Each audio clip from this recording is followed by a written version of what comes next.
آپ نے دیکھا ہے کہ امپلائی جوائنٹ ایکشن کمیٹی کی جنرل باڈی کی آج ایک میٹنگ یہاں منعقد ہوئی ہے جس میں 38 یونٹس نے حصہ لیا۔ آپ کو یہ پتہ ہی ہوگا کہ پچھلے 6 مہینوں سے ہم ای جیک میں ایک الیکشن پروسیس کے دوڑ میں تھے، تو اللہ تعالیٰ کا شکر ہے آج اس کا فائنل ہم نے کیا ہے۔ تو آج یہ فیصلہ ہوا، میں بحیثیت جنرل سیکرٹری ای جیک آپ سے التجا کرتا ہوں کہ آپ اس بات کو پورے عوام تک پہنچائے، نہ کہ ملازمین تک بلکہ پوری قوم تک پہنچائے کہ ای جیک میں اب ایک نیا جوش، انشاءاللہ ایک نیا ولولہ آنے والا ہے، ایک الیکشن پروسیس کی شروعات ہو گئی ہے۔ تو انشاءاللہ ہم نے آج جتنے بھی عہدیداران تھے ای جیک میں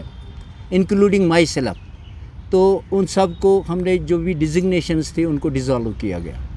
تو آج ہم نے 2 کمیٹیز یہ تشکیل دی ہے،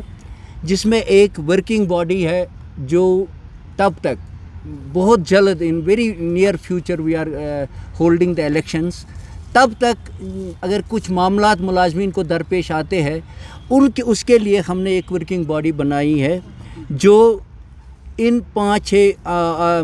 ممبران پر مشتمل ہے، جس میں حاجی بشیر احمد صاحب، میں خورشید احمد بٹ صاحب، شبیر احمد لنگو صاحب اور شبیر احمد جو ہمارے ٹیچرز فورم کے ہیں وہ، اور وجاہد احمد درانی صاحب اس کمیٹی کے ممبران ہوں گے، جو جہاں تک الیکشن ہو جائے گا انشاءاللہ، جس کی ہمیں امید ہے کہ within 1 month we are getting it finalised, تو وہ وہاں تک ہم نے جو کمیٹی بنائی وہ مختلف یونٹس کے معاملات جو ملازمین کے ریلیٹڈ ہے ان کو دیکھیں گی۔ اس کے بغیر ہم نے اور ایک کمیٹی بنائی، چونکہ الیکشن کمشنر کا جو اعلان ہے وہ 6 مہینے پہلے 7 مہینے پہلے ہوا ہے، وہ ہمارے ایس ایم سی سری نگر میونسپلٹی کے الیکٹڈ جو پریزیڈنٹ ہے جناب نذیر احمد خان صاحب، وہ الیکشن کمشنر پہلے سے ہی نامینیٹڈ ہے، لیکن ان کے ریکویسٹ پہ ہم نے ان کو معاونت دینے کے لیے جن ممبران کو یہاں سلیکٹ کیا ہے، یہ جو کمیٹی ہوگی this will be headed by Nazir Ahmed Khan صاحب، اور اس کے ساتھ جو باقی کام کرنے والے لوگ ہوں گے ان میں سجاد احمد پرے صاحب ہوں گے جو PHE کے ہمارے رہنما ہیں، جاوید احمد تیلی صاحب جو ہیلتھ امپلائیز، جو ٹیکنیکل ہیلتھ امپلائیز یونین ہے ان کے ہیڈ ہے، وہ بھی اس میں ممبر ہو گئے، لطیف احمد ملک ہوں گے اس کے ممبر، اور حمید اللہ حسن ہوں گے اس کے ممبر۔ آپ سے میں یہ گزارش کروں گا کہ کوئی آپ کو یہ مت بتائے، کسی کو یہ شک نہ ہو، کوئی یہ ڈاؤٹ نہ کرے کہ امپلائی جوائنٹ ایکشن کمیٹی کا کوئی ڈویژن ہو گیا۔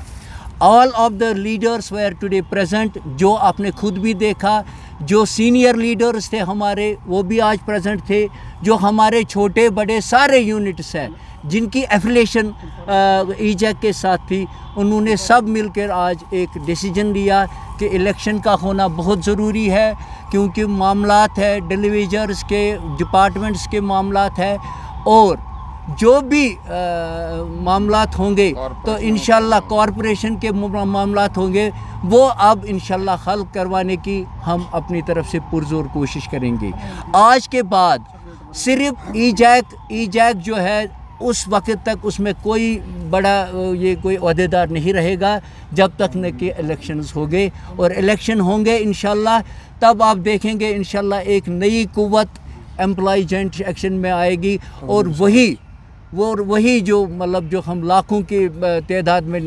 جلوس کرتے تھے، جو احتجاج کرتے تھے، انشاءاللہ رحمان اسی حساب سے اگلے مہینے کے بعد ای جیک اپنی کارکردگی ملازمین کو دکھائیں گی۔ ریز ہوا ہے چونکہ امپلائی جوائنٹ ایکشن کمیٹی نے پہلے ہی اس پہ ریئیکٹ کیا، جو ہمارے نبی صلی اللہ علیہ وسلم رسالت مآب کے خلاف جو گستاخی ہوئی ہے،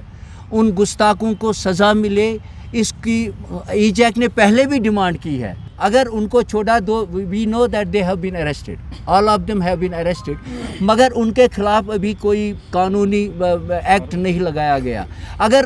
جب تک ان کے خلاف کوئی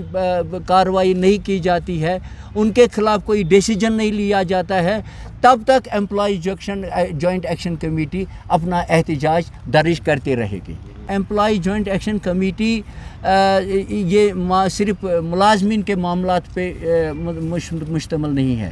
ہمارے جو ایک ونگ بنے گی انشاءاللہ وہ ہیومن رائٹس کی بنے گی. جب بھی ہماری کسی بہن بھائی جب پر ظلم ہوگا، جو بھی اس وقت ہمارا کردار بنتا ہے، ہم انشاءاللہ اس کو ضرور نبھائیں گے.